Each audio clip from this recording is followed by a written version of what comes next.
ఈరోజు స్టోరీలో చాలా పెద్ద ట్విస్టే జరిగింది. డెలివరీ బాయ్ సుందరి గురించి అసలు విషయాలు, నిజాలు అన్నీ ఇంట్లో వాళ్ళకి చెప్పేశాడు.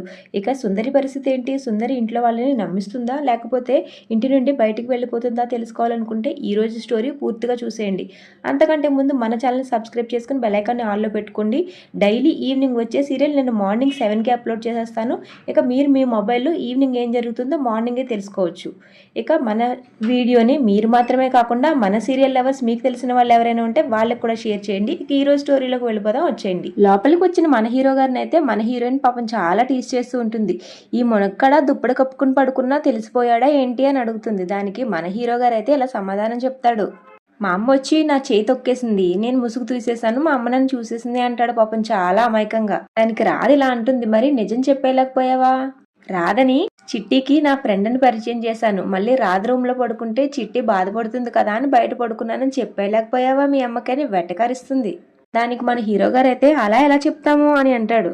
వీళ్ళ ఆర్గ్యుమెంట్ అంతా అయ్యేసరికి మన హీరో గారు అయితే ఇక రాదని కిందకి వెళ్ళు, కింద పడుకో అని చెప్తాడు. కానీ మన హీరోయిన్ అయితే ముందుకేస్తుంది. నేనెందుకు కింద పడుకుంటాను, నేను కింద పడుకోను, ఈ రోజుకి ఈ బెడ్ నాది, నువ్వే వెళ్ళి కింద పడుకో అని చెప్తుంది. కానీ మన హీరో గారు మాత్రం చాప పైన పడుకోవడానికి నిరాకరిస్తాడు. దానికి మన హీరోయిన్ అయితే మన హీరో గారిని బ్లాక్మెయిల్ చేస్తుంది. ఏంటి, చిట్టిని పిలిచి చెప్పేయమంటావా ఈ నల్లపూసల మ్యాటరు అని బ్లాక్మెయిల్ చేస్తుంది. పాపం చివరికి మన హీరో విక్రమ్ కృష్ణకి అయితే తప్పదండి. ఫైనల్ గా తన పాపం కిందే పడుకుంటాడు, మన రాధ దగ్గర ఓడిపోతాడు. ఇక ఇక్కడి నుంచే అసలు స్టోరీ స్టార్ట్ అయిపోతుంది. ఇక్కడే పెద్ద ట్విస్ట్ కూడా ఉంటుంది.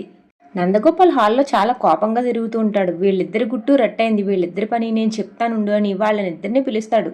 అదేనండి, రాధని ఇంకా విక్రమ్ కృష్ణని పిలుస్తాడు. విక్రమ్ కృష్ణతో పిలిచిన తర్వాత ఇలా అంటాడు, మీ ఇద్దరిది అగ్రిమెంట్ పెళ్ళని నాకు తెలిసిపోయింది అని చెప్తాడు.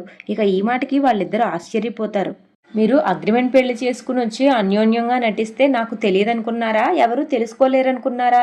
నేను తెలుసుకున్నాను అని చెప్తాడు. ఇక ఆ మాటలకి వీళ్ళిద్దరికి గొంతులో వెలక్కాయ పడినట్టు అనిపిస్తుంది.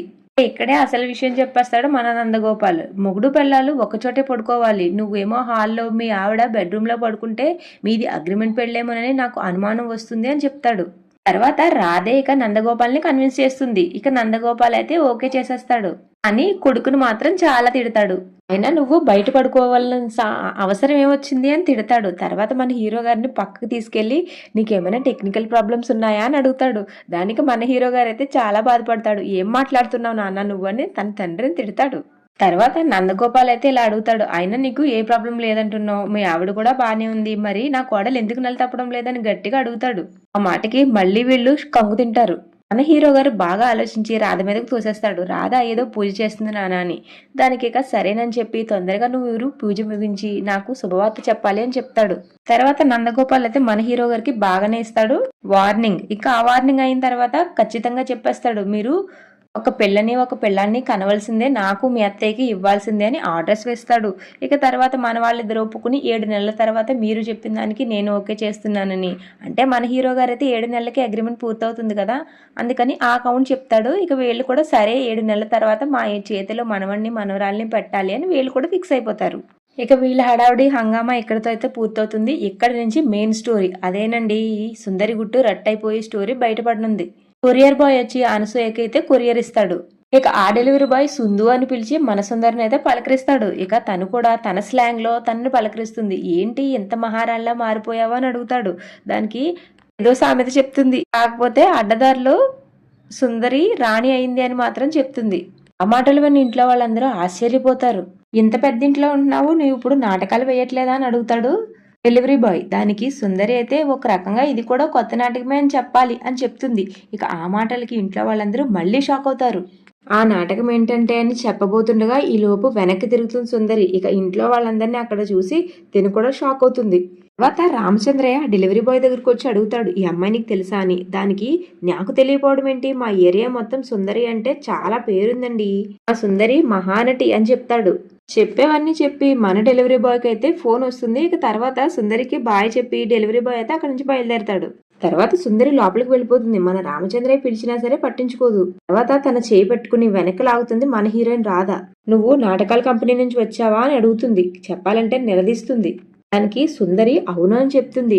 దానికి మళ్ళీ విక్రమ్ కృష్ణ మన హీరోయిన్ రాధ ఇద్దరు కలిసి అడుగుతారు, అయితే నువ్వు చిట్టివి కాదా అని.